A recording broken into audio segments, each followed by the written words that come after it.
Welcome!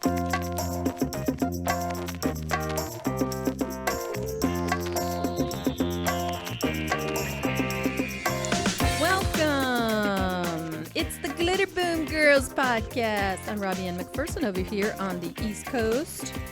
And I'm Amy Asbury on the West Coast. We are jumping right in as usual. We are talking today about a real game changer, a culture shifter, a traffic stopper. It's something I think everybody has been influenced by in one way or another. It is MTV. Dun, dun, dun. Music videos. I want my... So, everybody knows at some point their addiction to it. I don't think anybody has, at least nobody listening to this show, has escaped the hours and hours of just waiting for your favorite video or you know, just whiling away. So, Aim, let's start with you. So when did you first discover MTV? Well, I had heard about it from the kids at school, you know, when it first came out. And it's one of those things where I felt left out of. You know, everyone saw Friday the 13th on HBO and talked about all these things. But my parents would not buy cable, you guys. I'm sure there's some people out there who the parents were like, I'm not paying extra on my bill. You know, but anyway, we got a free trial. And it wasn't until 1983. And I believe it came out in, of course, 1981. Right, August 1st. So a couple of years, August 1st. So a couple of years, but I was 10 years old. It was 1983. We had a free trial.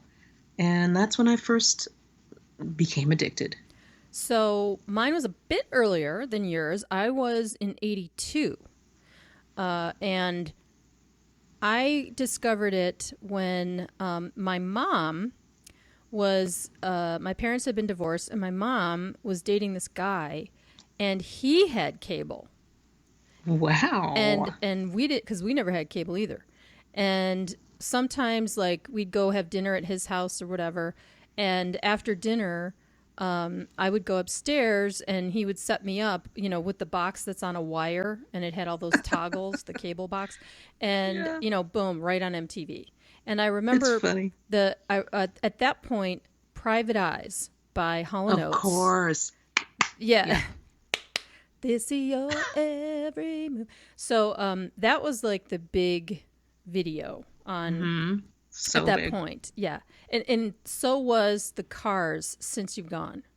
So like, yeah. And so whenever I hear either one of those songs, I always kind of go back to his little TV room upstairs and like that whole period, that 82.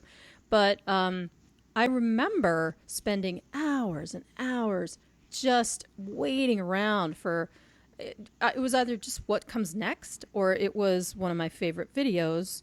And in my case, of course, at the time, that was anything by Styx. Anything by Styx. So I just was like, you know, the other one too was Pat Benatar's I'm Gonna Follow You. That was another one that was really popular at that time. So those were my initial experiences with MTV. And the VJs, you know, they had like 5, right? Yeah, there was Alan Hunt. Alan Hunter. Alan Hunter, thank you. Nina Blackwood, right? And, of course. Martha, what was Martha's last name? Martha Quinn. Martha Quinn. Oh my God, how could I forget that? Incidentally, once ran into Martha Quinn in the parking lot of Whole Foods. Nice. Yeah, she always Whole Foods with you. Wasn't that where you saw Sean Cassidy? Excuse me. Wow, everybody! If you want to know where to find people, hold up. Whole Foods in LA. I did. I saw I saw a lot of people at Whole Foods, but Martha was loading her car with a small child, obviously her kid. I'm assuming, and I was parked right next to her, and I was petrified that I was going to back up and run over Martha Quinn's kid. You know, I was petrified that I was going to like back up and, you know, run over her kid. So I leaned out the window and I was like, hey, is the kid secure? You know, and I was sort of joking and she's like, oh yeah, he's in the car seat. Thank you. Or she, or, you know, whatever the little kid was. Right. Just a sweet woman. And oh my gosh, totally ageless, like completely ageless. Yeah. And this was a while ago, but it was long after MTV days. So That's my little aside for Martha Quinn. But yeah, and so who else? There was J.J. Jackson. Well, there was Mark Goodman, and he had a great perm. Yes, Mark Goodman. Was that his name? Mark Goodman? Mark Goodman, and they're all still they're all still DJs on, 80s satellite, either Sirius or one of those satellite. I know Nina Blackwood has a great show, and I mean, they were I think they should definitely get together and do some kind of book. Maybe it's already out there, like the oral history. There is one called I Want My MTV. Great book. It goes through kind of, all the people they interviewed, everything that was going on behind the scenes at MTV, and it's really, really funny. Oh my gosh, I have to get that book. Oh, so funny. It's called I Want My MTV? It's called I Want My MTV. Oh, yeah, nice. Great book. Nice, okay. Great book. Yeah, so when you watched these videos, what were you thinking? Like, what were you, obviously... Well, first of all, MTV was for the kids that had designer jeans and a real members only jacket, not, the knockoffs that I had from Jimco. So I felt cool because we always had the knockoff of everything, or just we were left out. I feel like, I'm sure most of us, there's probably a smaller percentage of us who were cool than not. But I felt like, oh wow, I'm in the designer jeans crowd. I felt like I was wearing Sergio Valente on my eyes, when I watched MTV. And secondly, I thought it was funny that I could sit there as a 10-year-old. Actually, I didn't think this was funny. I think it's funny now. The guy, your mom's date, who said, go upstairs and watch MTV. We were watching women writhing around in body paint in Sri Lanka, right. or on the yacht with Duran Duran. Yeah. And it's just funny that it was so sultry and so adult. And as children, all of us at this age watched this really adult content. So, and people thought, oh, it's the radio. You could watch the radio. And I loved certain songs. In 4th grade, I believe I was 9, I started hearing songs on the radio. I heard Billie Jean, and I thought, what is this? I heard songs before that, but I thought, whatever. But nothing made me stop and perk up like a dog with a dog whistle than that bass line of Billie Jean. Oh, yeah. So to see it, instead of just hear it, to have all your senses going, was absolutely incredible. Agreed. So my thought was, I could see music. Yeah. I could see music, and it was absolutely fantastic. I feel you 100%. I was so enthralled because I was such a music addict. I was so enthralled with seeing the artists that I loved, because when you grow up on LPs like I did, you're only imagining it. Now, that's cool in and of itself. And a lot of people say, oh, MTV ruined music and all that. Well, I guess you could argue about that. But when you first see it and you're like, oh, that's so-and-so, and you see the other guys in the band, or it's just beyond the picture in the album sleeve that you were staring at while you listened to the record, It was enchanting. It was so enchanting. Oh, super duper. And then you have the actual art of the video, which some of them are better than others. We all know that. But some of it was so cool because the imagery and some of the effects, people were discovering cool little feedback things to do visual feedback. And, there were different like styles and directors. And it's funny because cool at that time was just something we hadn't seen. And now it's very dated. It's a lot of mirrors breaking and smoke and a white horse and a friggin' tiger, and a fan, there's a lot of wind. There's a lot of wind, but I'm going to go ahead and say one of the biggest impressions was made on me by one Duran Duran. Oh, amen to who that. were wearing, the Anthony Price silk suits on a boat with some girl running around with body paint, like I said, and they were in like Sri Lanka or whatever, Antigua, and it was just like, wait a second, what? Yeah, and then the lyrics, it's like, cherry ice cream smell. And I'm like, cherry ice cream? Whoa, whoa, whoa. You know, I just dropped my like coloring books. I'm like, whoa, whoa, whoa, hold on a second. What is this? They're wearing pistachio colored and pink and lavender. What am I watching? These guys on they have these, look at their hair. And then Simon LeBon, they always told him to do, apparently when he was younger, he was in the theater. And his mother always told him, eyes and teeth, eyes and teeth. So that's why you see his big, eyes open in these videos. And I just locked eyes with Simon LeBon. And I was like, whoa, whoa, whoa, whoa, whoa, whoa. What is going on? I love it. It was grand. There are some great stories about those videos in Andy Taylor's bio. And you read John Taylor's bio too, right? I read Andy Taylor. I think, yeah, Andy Taylor. I read John Taylor's. And it's just cool. I don't know. I don't know that they were so into the actual video, or they kind of just did what they were supposed to. Right. But well, according to Andy Taylor, they were sort of accidental. Like they went down to Sri Lanka because it was super cheap, and they just sort of winged it. And they were like, okay, John, run through that puddle, and you guys get on this boat. Like it was really, it wasn't like this stylized thing, but those guys were so good looking, and they just, it was like a perfect storm. So then, and they shot Hungry Like the Wolf and Rio and there's another one I'm forgetting. 3 of them at once. Yeah. And because it was so cheap. So then, and then they got this beautiful, like whole stylized look going on, and just launched Duran Duran, because look at the effect it had on you. It had that same effect on a lot of other people. And I remember thinking, where do they find these perfect women? Like all the David Lee Roth videos. Oh my God. I've never seen women so perfect. Yeah, in all of these videos. And before we get on to another video, I thought something that was funny about Hungry Like the Wolf is that the outfit that John Taylor was wearing in that video was supposedly used as the basis for styling Sonny Crockett on Miami Vice. That makes sense. So those outfits, isn't that funny? That makes total sense, because that video came out before Miami Vice. And we all know, or maybe you don't, Miami Vice became a series because Brandon Tartikoff wrote on a Post-it, or somebody handed him a Post-it that said MTV Cops. And they were like, oh my God, a series is born. All the colors and the pastels. Yeah, just the whole white suit, T-shirt thing. People guys weren't wearing T-shirts with suit jackets before that. Or no shirt. Yeah. In Don Johnson's case.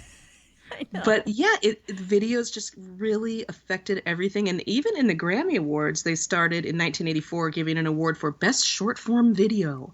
It was recognized. And of course, Hungry Like the Wolf and Girls on Film won a joint award that year. But it became recognized, and people started really paying attention to this art form that was brand new. Yeah, and then out of that too became the MTV Awards, right? The Video Awards, which that was like appointment television every year. So such a big deal. Right, and everybody remembers Madonna rolling around on the stage, coming down from the cake, doing her like a virgin thing. Like it just was such a cultural earthquake, and everybody in school was starting to listen to different music, which was cool to me because the radio in Buffalo was pretty narrow. You would hear pop music, you would hear classic rock, you would hear, they had like R&B stations that were playing like club music, and stuff. But nobody was really doing alternative music or, kind of underground things or stuff out of London or whatever. There was a station in Toronto that was, and we would listen to that sometimes because we would get a totally different outlook on what music was out there. But I think it introduced the idea that you didn't have to be a classic rock fan, and that was it.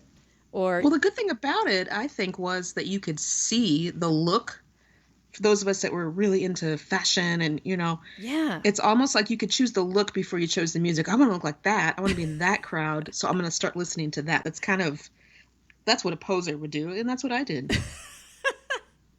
You look at Madonna and you're like, I like her hair. Wait, what's her whole thing? Yeah. And then there's the heavy metal guys. Wait, what's up with these guys? Okay, I think I want to be a bad guy, and then you're like, there's different subcultures in the look of these things. And can I pull off that look? Okay, I'm going to this crowd. It kind of laid out the crowd for you if you were in high school or junior high, certainly. You know what's funny, Aim? I did the total opposite. I would watch and hear the music and like the music and then look at the look and go, oh, okay, I want to be part of that music. Too. Yeah, like for me, it worked the opposite way. And I remember very early on, MTV was playing a lot of the split ends. One step ahead of you. And I don't know why something, right? So I'm watching this and I'm like, who are these guys? Like, I don't hear this on the radio. And people in LA, like where you grew up, you had K-Rock. So K-Rock was like spinning all this stuff, right? But I had none of that in Buffalo where I grew up. So I'm like, wow, look at these guys. Like they have these funky haircuts and then the Talking Heads. Letting the days go by. I remember hearing that song and going, what is that music? And I started to really open my eyes that there was so much other culture out there, and especially the stuff that was like alternative, quote unquote, or college radio, that kind of stuff. And I would go to the record store and look for this, and then I would find other things like, the Talking Heads led to New Order, which led to The Cure, and I just suddenly was into all this new wave. It was like, so you like Depeche Mode in that case, or did you? Oh, for sure, yeah. I loved all that stuff. Now, mind you, I was still listening to Sean Cassidy and the Bee Gees, and like I never threw out my stuff. I don't treat my music like seasonal clothes, where you put away stuff and then move on. So I was listening to a total mix of everything, and of course Styx. Like Styx was like my music diet. But adding all this stuff, it also made me see how much of the labeling and the genre stuff in music is just marketing, right? It's just... Oh, I was not chic enough or sleek enough to realize that. I was totally bowled over by it. Oh, no, I kind of did, because I was also fighting the battle of, quote unquote, being uncool, right? Because I was driving around listening to, quote unquote, out of date music. And to me, it was never out of date. It was always just something I wanted to hear. And why, songs don't have an expiration date, like they don't spoil. So I was adding this stuff, and I would watch these videos, and I'm like, if you listen to it, the music is different. But you would also see around you the different segments forming. Like all of a sudden, these kids that I knew, they were listening to The Cure and New Order and the Smiths, and they were that. They were that only. And which now, or 10 years ago or 20 years ago, started to be goth or exactly. emo, that started all to be evolved, other names. Right, it all evolved into that whole goth movement. And then there were the other kids who listened to Styx and Journey and arena bands, REO, all that stuff. And it was like, never the twain shall mix, right? But I'm watching it, and I'm sitting here going, I love all this stuff. Like, I'm not going to be labeled. I'm not going to do that. And eventually, I think it did shake out where music, it's kind of all blended in now. It's sort of a melting pot, and it's probably harder to market, I would guess. But even radio, right? You hear those Jack FM stations where they had all kinds of, I think they're kind of waning now, but there for about 15 years, the last 15 years or so, there was a Jack FM station in every city. And the Jack FM format was just everything. It was like, if it was a hit, we'll play it, And so you would hear Styx and then The Cure and then whatever. And I think that radio format really grew out of MTV.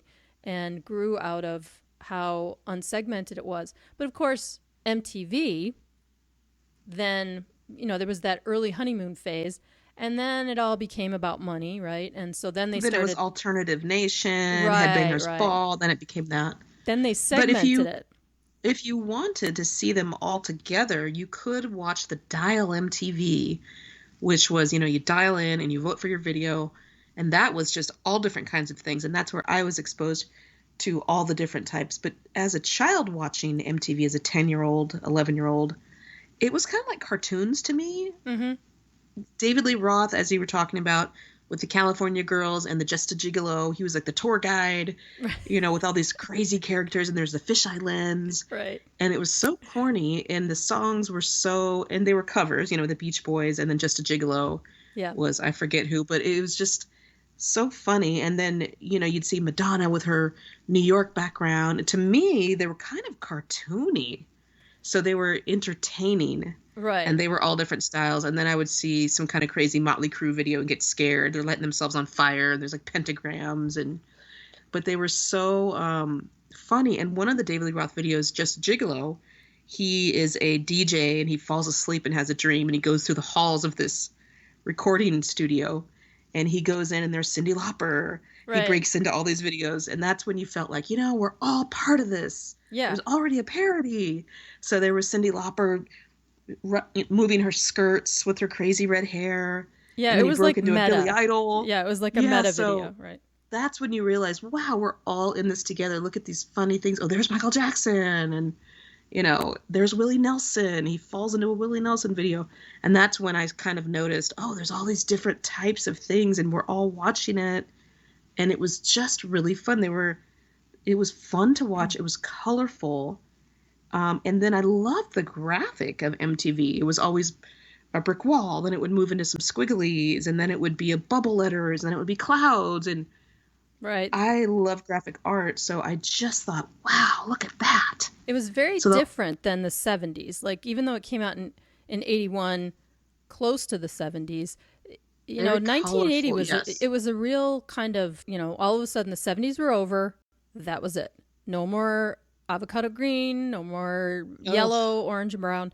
We are going like Technicolor, and it was neon tubing. It was just checkers, and and everybody started wearing the checkered Vans at that point. Right. And the neon came out, and I couldn't believe it was just so amazing. It was just dazzling is the word. It was dazzling.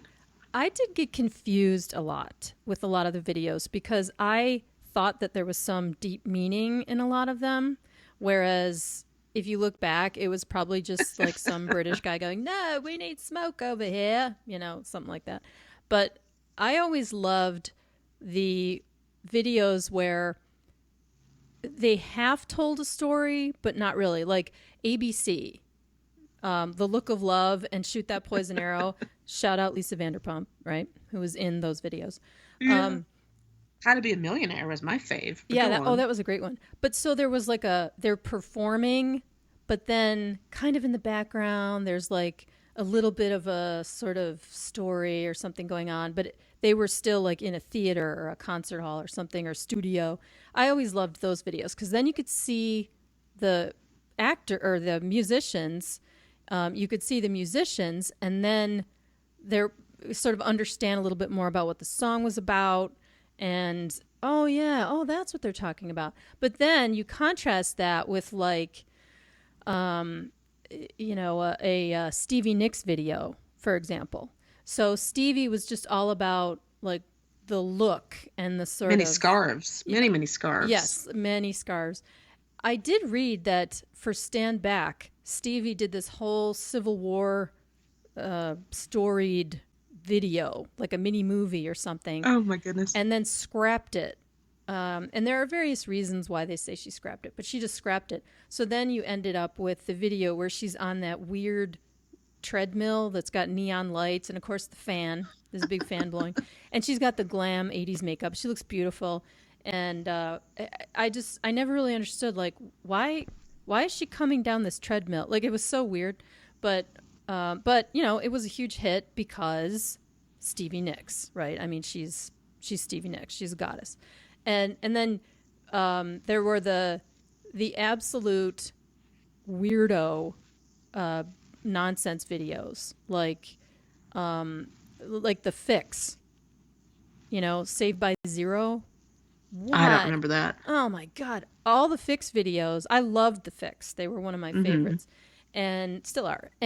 But their videos, I was like, what? They would just have these weird images, and all of a sudden they would zoom in on some guy and a thing, and you're like, what does that mean? Well, it's like Peter Gabriel's Sledgehammer. It's like these chickens, some chickens are dancing. But to me, I was so... Oh, yeah, that's right, the rotisserie chickens. My eyes always overtook my ears. So the song could be like, I'm going to murder you tonight and kill you. And then they would show some hearts and some balloons. And I would be like, wow, hearts and balloons. I wouldn't notice that the lyrics were like from a mass murderer, like Charles Manson or something. I took it as the video, and I don't think this was true. Well, that's true, what it's supposed to be. And that shows your intelligence there, my friend, because... I couldn't help it. You at least were trying to find meaning. I was like, wow, neon. No, but that's what I'm saying. I don't think there was a whole lot of meaning.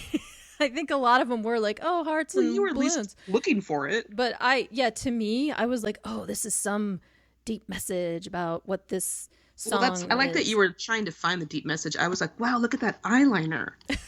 Yeah, I was doing that too.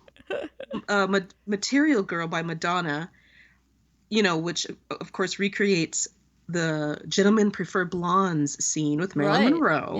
Yeah. I didn't know who Marilyn Monroe was at that point. I just saw this big pink dress and, Really? You didn't and that's know where who I started Marilyn seeing... Monroe was at that 10, 11, you didn't know? I didn't really think about it. My parents didn't show old movies. I didn't put two and two together. I did very quickly after that. I went, oh, because then they started doing a lot of Marilyn Monroe merchandising after that, actually. It really wasn't anything before that. But, I saw they were holding the hearts and the guys, and that's when I started seeing kind of the big bangs at the end when she gets in the car with, I'm sorry, but the old farm truck. Oh, right. At the end. He charms Of course, her. I didn't even catch that, guys. The whole thing is she's singing about being materialistic, and at the end, she's actually a simple gal. Yeah. And the guy gave her some old crusty daisies, and she loved them. I didn't even catch that, by the way, guys. He charmed her by being non-materialistic. It was ironic. It was very ironic. Didn't catch that. All I saw was her bangs in that kind of, the bangs that we all started wearing. I don't know if you did, but the big fan bangs she had. And all I could think of was, ooh, look at the bangs. Ooh, look at her headband. I wasn't thinking. I didn't hear what she was saying, really. The bangs where you did it, it was a two-fisted process where you would fan your bangs up with a hairdryer and then spray the hairspray at the same time. So you would catch them in mid-fan and then freeze them there. Yeah, that was mall bangs, we called them. Well, now we call them mall bangs. Back then, we just thought we were so fly, which was not the case.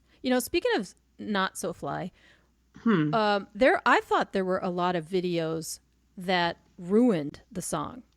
Like what? Like, I remember Marylin Martin, who is a backup singer for Stevie Nicks. Okay. And she also sang the duet with Phil Collins, Separate Lives. She was the female voice in that. That was a big deal. Great singer. Beautiful, beautiful artist. And she put out this album. And it was very 80s, it was of the time, let's say. But there was a cool song on it called Night Moves. And it was kind of a dramatic, those dramatic 80s songs where there was a lot of minor chords and it was like, I'm not afraid of your night moves. All I could think of is Night Moves. Yeah, no, it wasn't the Bob Seger Night Moves. So I thought the song was really cool, but the video was this super cheesy story where she's like a Black Widow murderer, and there were like bodies hanging in a freezer, and she was like seducing and murdering these men. And I'm watching this and I'm like, what the F? Like it was just, I feel like people did a ton of coke and came up with these awful ideas. That's all I could think, where they're like, yeah, great idea. You're all on dope. It could be, I don't know, but maybe they were just trying to be artsy. Whatever. I just thought if you had just taken gorgeous Marylin Martin, put her in some stylized, again, with the theater and just sort of letting her do her thing, I think she would have become a legit artist. But because she had this unbelievable cheesy video. Oh, you know what's another one? Superstar, goddess who has nothing to explain to anyone, Pat Benatar. Okay. Right? No need to prove herself at all. Right. She puts out a fantastic song called Shadows of the Night. Absolutely great song. It has great dynamics. You know, her vocal's great. Of course, her husband's guitar is like the whole thing. The song is like perfection. Then they do this goofball video that's like a World War II saga where she's some kind of a pilot spy. I don't know, but the video is so cheesy, and it dates the song in people's minds, right? So even now, like you watch the video and you're like, what the hell? It was, I mean, there's like a... No, but I have to disagree with you because I think 90%, 99% of those videos were so cheesy and the song still made it. Beat It. These gangsters are doing a choreographed ballet dance. Billie Jean, he's walking on the street and it's lighting up. Every big video was super, super, super lame and cheesy. Madonna with a friggin' lion. See, that was cheesy. Like I don't think Beat It super cheesy. I don't think Beat It was cheesy at all. Bad was No, I think it was beautiful, but it was also, think about how lame all of these videos really were. I think they were all super, super. Duran Duran. I think they were all super cheesy. Oh, I don't think those were cheesy. See, to me, if the video is just another dimension that expresses the song, that's cool to me. But when the video has nothing to do with the song, that's where like they would have these crazy storylines, and I'm like, what? I mean, Shadows of the Night, as far as I know, has nothing to do with like World War II or Behind Enemy Lines or like bomber jackets. I don't know what's going on. And then Night Moves. The song has nothing to do with a woman killing men and hanging them all in a meat locker. Like, it doesn't mean anything. I know, but I just have to draw on my experience of when I called Dial MTV with my sister and my friend Erin. We called for Venus by Bananarama every damn day because we pretended we were them. There's three of us, and we did the dance in the garage. Right. And, I looked at it the other day, and I was surprised to find that there were things about it that I hadn't even noticed because I was too busy looking at their hair and their makeup. Right. And it was, a vampiress biting some guy's neck, and there was a big coffin. I thought, I don't remember looking at all this. What does this have to do with anything? And then they were in hell, and one of them was riding around in some skin-tight devil suit, and I thought, what was this on there? Right. I didn't even see it. But see, this is what I mean. Like, it's crazy. That was another popular theme, was like the vampire. The vampire was a big kind of gotcha or something in these videos where somebody's all seductive and then at the end they turn out to be a vampire. Like, why is there always blood and biting in the song that you're dancing to in your garage? What do vampires have to do with Venus? I don't know. It doesn't make sense. Exactly. I think one of the most famous ones was, remember Billy Squire's "Rock Me Tonight" video where he was dancing around in the bedroom in a pink tank top? Stop it. Okay, Billy Squire. I must have turned the channel. I'm a huge fan of Billy Squire. I loved that album. I loved his first two albums. And I love that song. It's just a fun, rock and roll song. It's a pop rock song. Super great hook and riff, and his vocals were great. There's nothing really that bad about the song. But he did this video, again, probably some guy going, I'm telling you, Billy, what we're going to do. We're going to show you all around, who knows. And so how many times have you, as a kid, or in my case, as an adult, put a song on and just danced around the house, right? Like, I don't know, maybe you're cleaning or whatever. Maybe you're in your underwear, your pajamas, and you're just like, all of a sudden you get overcome. Like Flashdance. Exactly. Oh, come on, like Maniac. I mean, come on. Exactly. You're overcome and you just start dancing around. So the video was like Billy Squire dancing around in this room. And I don't know. It just, the images don't really fit the song. It's just weird. It's like, what is going on here? And a lot of people say, oh, it ruined his career or whatever. Well, I don't know. But I do remember that as another example of, wow, this video, like, I don't understand what's happening here. And it didn't quite match to me. So, but see, I disagree about Duran Duran videos too, because those were really stylized. And they were very cool. That was their identity, right? They were like these James Bonds of new wave, you know, so they were cool. They were new romantic. They had their ruffles. Exactly. They had the whole new romantic their contoured movement. cheekbones, their fedoras. But, you know, I will say a band that the opposite happened, where the video made them a little more popular, was the Cars, who were already popular before MTV, I think. And they came out with that You Might Think video, which was so modern at the time. And I think it might have won an MTV award over Thriller. I hope I'm wrong. No, I can't Thriller believe was so that. great. We got to look that up. I can't believe that. Okay. I feel like look it up while I just talk about it really quick. Thriller took over everything. But you're right. Now, the Cars, they were already kind of legendary, but that did push them into a pop, I think it exposed them, I guess, to a pop audience that they hadn't really had before. You know, they had huge hits. I'm not saying they weren't well known, but you're right, that because that video was like cutting edge special effects, which is another thing I think that drove a lot of these a lot of the content, because here's this British director I'm inventing who's like, you know what, we've got this new technology and look at what we can do, and we can make a animated bee on the model's nose. It won Video of the Year in 1984, and over Thriller. Color me baffled. Which is crazy. Yeah, but I love that. Well, I love that the use of the graphics was really cute but it was psycho. Rick Ocasek or Ocasek? I don't know. Rick R.I.P. was spying on this beautiful model. She's doing her makeup and she opens up the medicine cabinet and there he is inside. And then he's on the sponge of the bathtub. Right. And he's in the little car. He's like driving in the little car. He's, one of the other guys is the dentist. And then they're doing her teeth, and they're, I was like, wow, he's tiny. It's so stupid. But anyway, really, car. Really cute. And then and then it's video. You kept it going. You kept it going. And she dumps the little car so he falls. Yeah. That was a cool video. He was a fly on her nose and she bats him away. Then he's King Kong.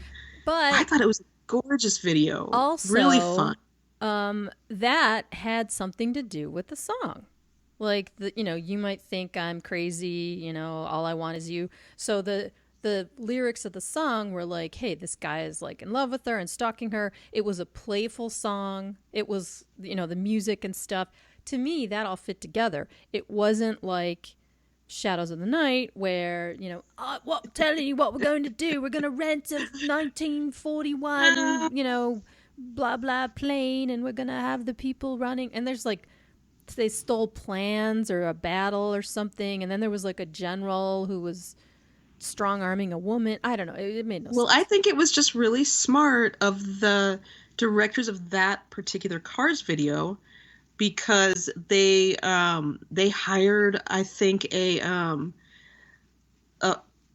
firm that was doing commercials and advertisements for like National Enquirer it was a different art form. Yeah. And they kind of brought it. So I do like that they brought something different, and hey, let's try something different. Let's use these graphics on music instead of on the page. So I like that. I think that's really interesting. They made great decisions. I think overall, I mean, who knows? I don't know what who was really deciding but that if it video was them or on their behalf. Cost $80,000 to produce, which was triple the amount of the average budget of videos. Can you imagine $80,000 wouldn't even like buy you a director now. But that was like 3 times the amount of the typical, like, hey, let's have some people shimmying in the jungle, you know? Yeah. So I just think I loved it, and it really, really, I just thought it was just so fun. Yeah, the Cars, their history on MTV was pretty good. Remember the Drive video, the famous one where Rick Ocasek met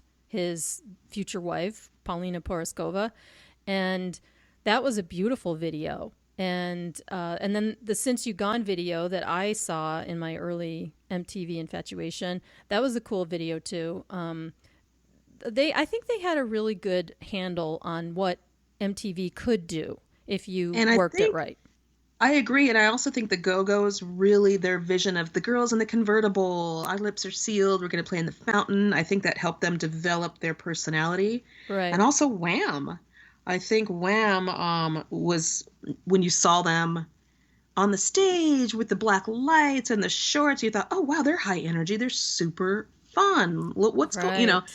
And I think that we could see the personality of a lot of these bands. Oh, they're just this fun pop group, or, oh, wait, they're really serious.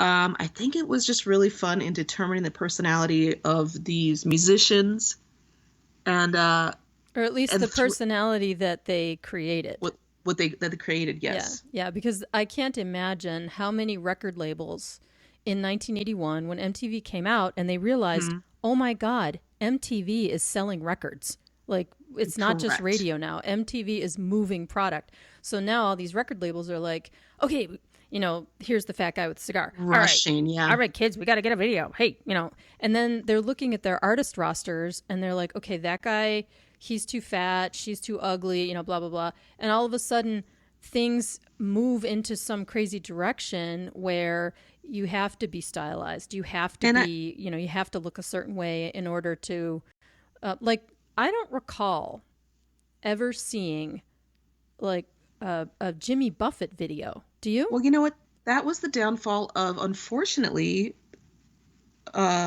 Christopher Cross. He was not music video ready. Yeah, but some of these beautiful vocalists. But I gotta disagree, just to get it on the record. To the coked out producer, not to me. Well, you know, but some of these people weren't what they thought. Yeah, I mean, I think Christopher Cross I think he's a really handsome guy, and I love those videos. He did a video for Ride Like the Wind, and he did, there was another video, maybe it was for Arthur's Theme.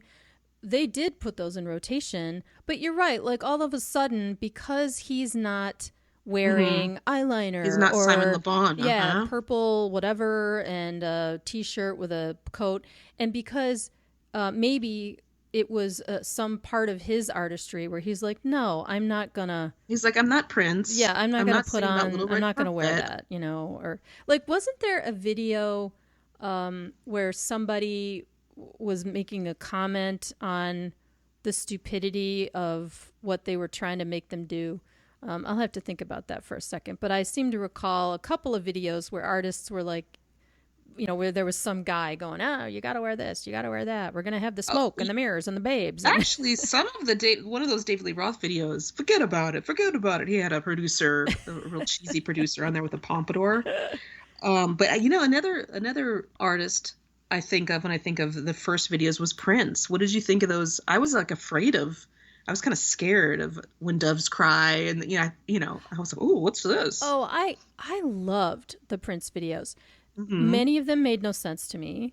Right. You know, I didn't understand but half of what he was talking about, but the music and the poetry of the words and he is such a charismatic.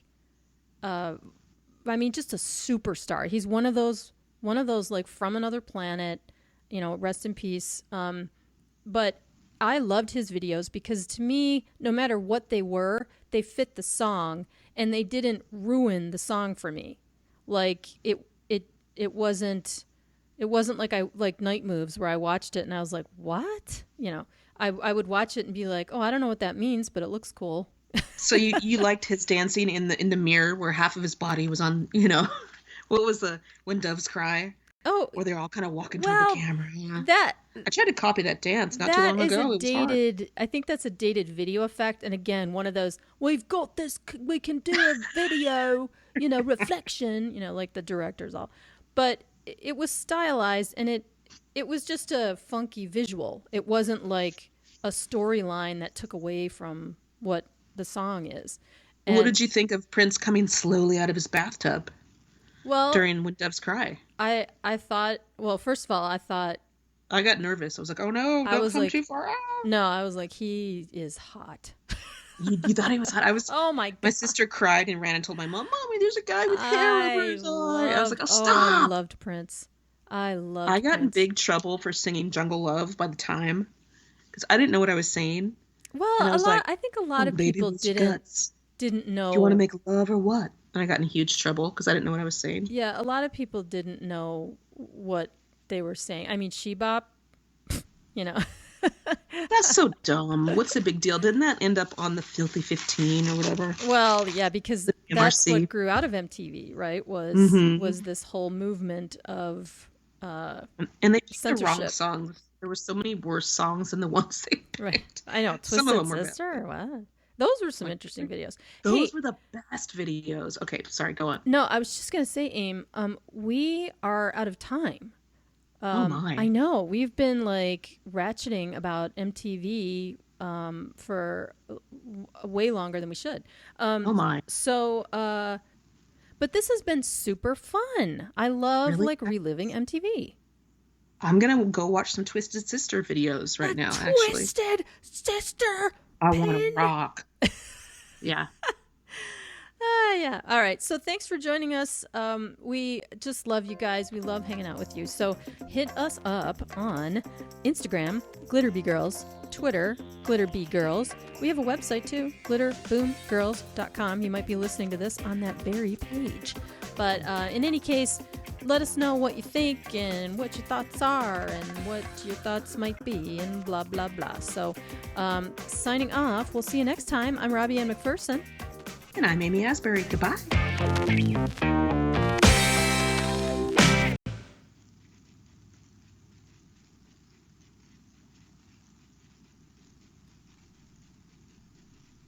Okay.